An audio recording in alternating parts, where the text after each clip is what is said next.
Imagine this. It's a warm summer evening. It's late 70s, early 80s. That sun has just dipped below the horizon, leaving the streaks of pink and purple across the sky. The air, it's thick with the smell of fresh cut grass and distant barbecue smoke. You're not at some fancy theater with cushioned seats and surround sound. No, you're somewhere much better. You're at the drive-in. You remember the whole family gets packed into the car. Maybe it's that station wagon with the wood paneling on the side, or even your dad's old Chevy Impala. The kind of car where the seatbelts were, they were optional, and the back seat was like sitting on a big sofa. The windows are down, and you can hear the hum of the AM radio playing the top 40 hits of the day. And as you roll up to the entrance, there's this buzz of excitement in the air. The kind that only comes with knowing that you are about to spend a few hours under the stars watching the movie on the biggest screen you've ever seen. There's neon lights of a marquee flickering. You got advertising the double feature.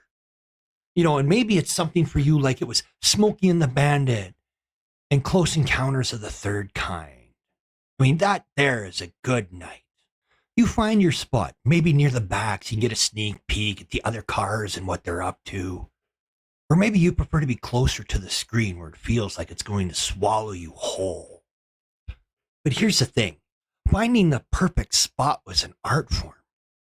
Too close and you get a neck cramp, and too far and you might as well be sitting at home watching TV. I remember my dad pulling up and then adjusting the angle of the car multiple times. Because God forbid there was that pole blocking the view, or the car next to you, which had a bunch of rowdy young people in it that your dad just couldn't stand. And then dad would hook that speaker to the window, and then there's that satisfying clunk as it locked into place. The sound, it was tinny and crackly and it was staticky, but we didn't care. It was all part of the drive-in experience. Now, before the movie starts, there's that whole pre-show ritual that's just as entertaining. You got that family next to you that's brought the lawn chairs. You got the teenagers in the back that are probably already halfway through that case of beer that they snuck in. And there's always that couple in a car somewhere hidden in the back in the row that thinks that they are off secluded somewhere in the local makeout spot. And then you just couldn't help but eavesdrop on the different conversations and the snippets of them that are drifting through the air. Like Mrs. Johnson down the street complaining about her new neighbors, or some kid a few cars down whining that they wanted more popcorn. And as the sky darkens, that screen comes to life with that familiar feature presentation logo. The first thing you notice, the stars are still visible, twinkling above that screen, shining down on you. They're just like they're part of the show.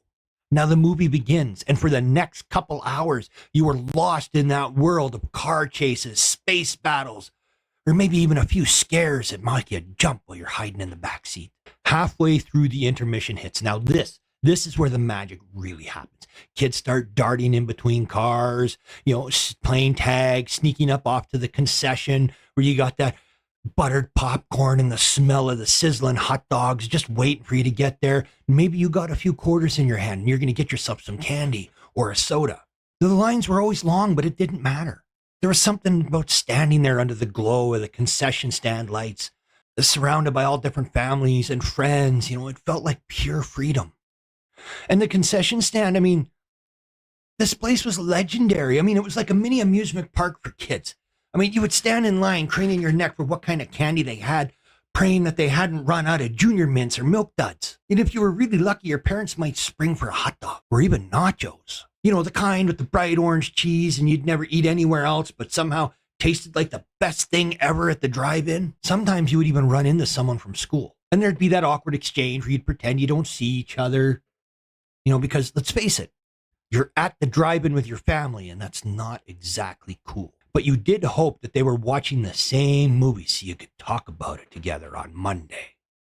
Now, by the time that second movie has rolled around, the air is cooled and maybe you wrapped yourself in that blanket, that kind that you brought from home that smelled like home. That sound of that speaker was now mixing with the distant crickets and the occasional honk from someone laughing too hard or trying to hush the kids down.